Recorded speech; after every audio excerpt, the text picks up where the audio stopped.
whose job is to impeach the President of the United States? That's why he's been at this?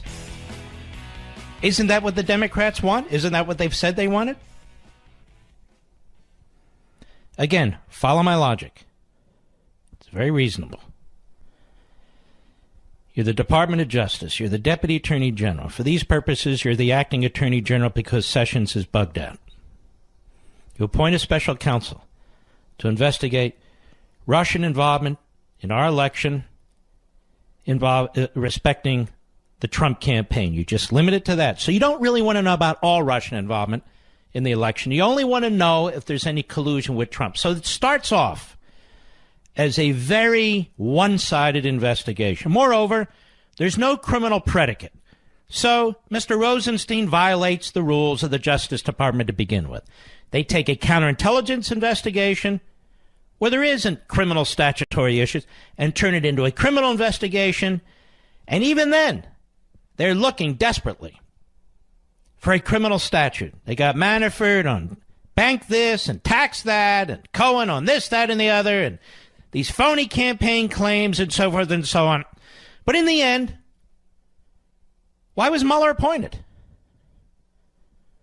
We don't need Mueller to chase tax issues, bank issues. We have over 90 United States attorneys' offices.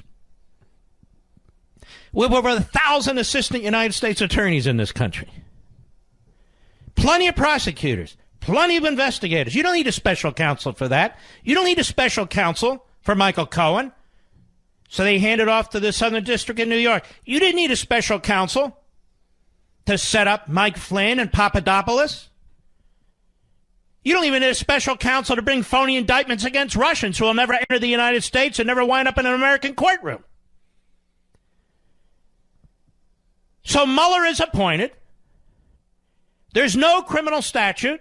He's trying to create a crime if he can get his hands on the President of the United States. The President of the United States has to say no. He has to defend the office of the presidency. He, like Obama, like Bush, like Clinton, like Bush, like Reagan, like Carter, like Ford, like Nixon, like all the rest of them, they get to make the decisions on their appointees, hire or fire.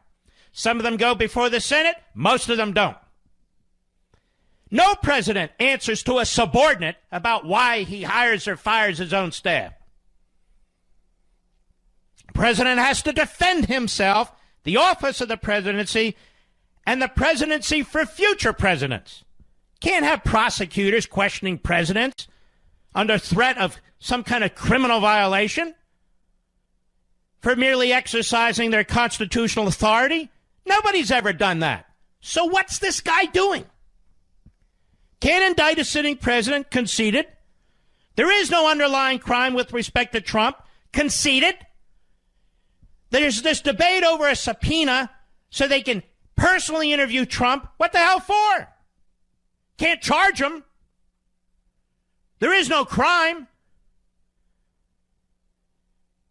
The problem here is we have this unconstitutional office, this concoction, this fabricated entity that doesn't fit within our system. We have a prosecutor who has subpoena power, a prosecutor who can waive other criminal statutes in front of other people, a prosecutor who can build up an office that's as big as the U.S. Attorney's Office in Rhode Island, who's conducting an impeachment investigation. Ultimately, a political decision by the House of Representatives in terms of impeachment and trial in the Senate. It's an abomination. This is exactly why the Democrats say, let the investigation go on. Let the investigation go on. By the way, nobody's stopping it. So when the President of the United States, who's aware of this, obviously, seeks to protect the office of the presidency, the Constitution generally, future presidents from this kind of behavior, he, you see, is obstructing justice. Now, since the matter cannot be adjudicated in a federal court, Because a president of the United States, according to the Department of Justice, cannot be indicted. Mr. Mueller wants it adjudicated by a jury of Democrats in the House of Representatives who can make up their own rules. This is all happening outside of our constitutional structure. The Supreme Court helped create this in Morrison versus Olson 30 years ago. A disastrous opinion.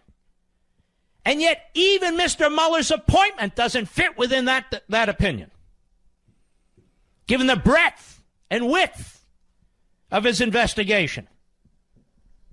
From whorehouses in Manhattan to the Middle East to God knows what. And all of this undermines our republic, which is the intention. This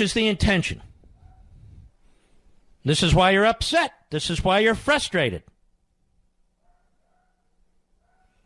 Now, the media are playing along. Listen to this montage. NBC, Savannah Guthrie and Chuck Todd. ABC, George Stephanopoulos. CBS, Nora O'Donnell, Major Garrett. Most of the people I just mentioned here, not all, are Democrats. Some of them, Stephanopoulos and Todd, were active Democrats. Worked in political campaigns, worked for politicians. Doesn't matter. Up is down and down is up. Hat tip newsbusters, cut one, go. This issue of impeachment, all of this kind of comes right down to the midterm elections. If the Democrats retake the House, then they can attempt to impeach the president. So is this going to in some way be... Stop, please. Now listen. So now we're being told if the Democrats win, the president's going to be impeached. It's a fait accompli. I'm even hearing some of the president's defenders, like Bannon, say this is an impeachment election. Do you think that's wise? It's wise. So if the Democrats win, the president is ipso facto impeached? No. They still need to make a constitutional case. They still need to make the constitutional case. This has to be fought at every level and in every way. I do not understand why the president's supporters say it's the most important election of our lifetime. Got it. Because it's an impeachment election. It's one thing to say if they get elected, they're going to impeach the president. But don't call it an impeachment election. So if they win, he's impeached as a matter of fact. We'll play that montage again when we return.